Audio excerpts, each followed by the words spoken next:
Hello YouTube, Vlogger Near Experience here, and this week, holy shit, what has taken place over the last few days? 2 shootings of black men by white cops, then a mass shooting at a Black Lives Matter rally, leaving at the moment 5 cops dead and 6 more critically injured, so the death toll is almost certain to rise. I'll leave links in the description to articles I've read on this and to a video that I want people to check out. So let's start off with the first incident that possibly led to what has happened today.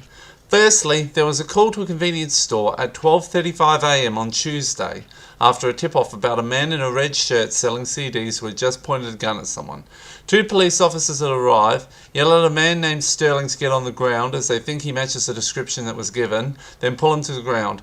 One of the officers said, "He's got a gun," and one officer then shot him at almost point-blank range, killing him. So this is of course horrible, especially since it isn't clear if he was holding and trying to use a gun at the time. This is a problem, and is there a reason why this keeps happening? There's probably a mixture of factors, but that is not... well, it's one of the points of the video, but I think we need to move on to keep this going. The next major incident was the death of Philando Castile. I hope I said the name right, I almost certainly didn't. Now, firstly, the guy did have a gun that he was legally allowed to carry, and as a result, the police officer was on edge, understandably. As he reached for his driver's license, he was shot several times in the arm as the white cop thought Philando was going for his gun, leading to Philando's death. This was all captured on camera by his girlfriend, who was streaming at the time. Now, there were protests over this, and that is understandable. This does keep happening, and it is terrible.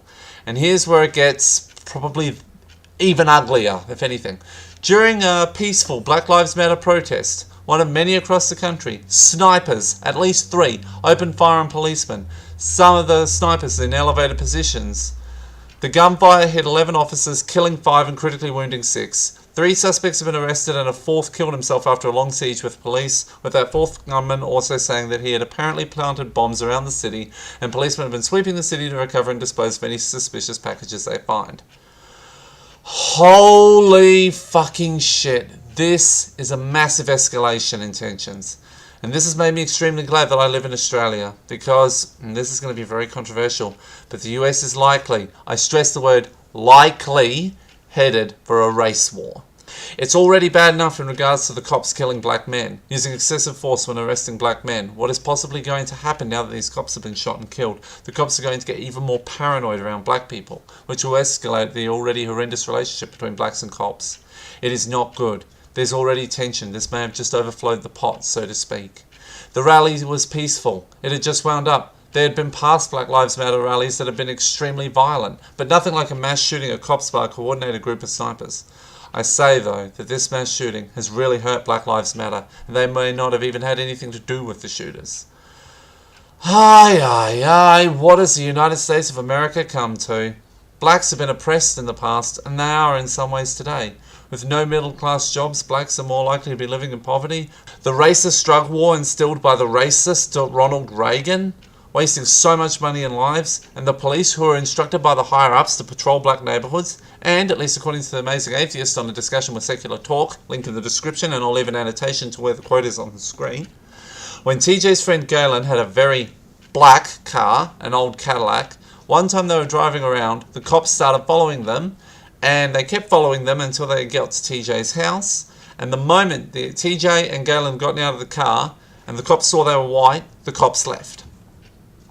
Another example from the same video, this time from Secular Talk, Kyle Kalinske himself, giving an example of the cops patrolling black neighbourhoods almost exclusively, is an example of it.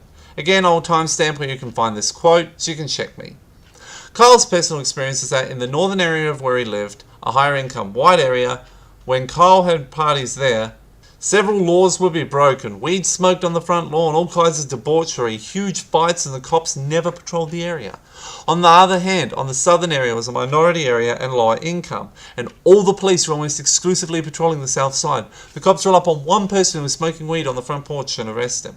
The police are instructed to patrol the black neighbourhoods. And then morons like Atheism is Unstoppable say, well, black people need to stop committing crime, herpa derpa, when they have no fucking clue about the social context of why this is the fucking case.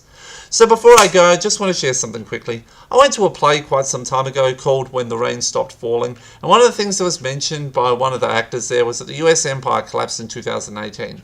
Now, I don't think even Donald Trump will be able to destroy America in 18 to 30 months. I even said to quite a few other people that went with me, geez, Donald Trump destroyed America quickly.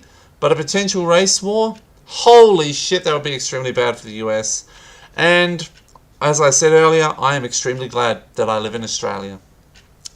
So, that is my video for this week. Hope it was interesting. Please rate, comment, share and subscribe, and have a great day, everyone.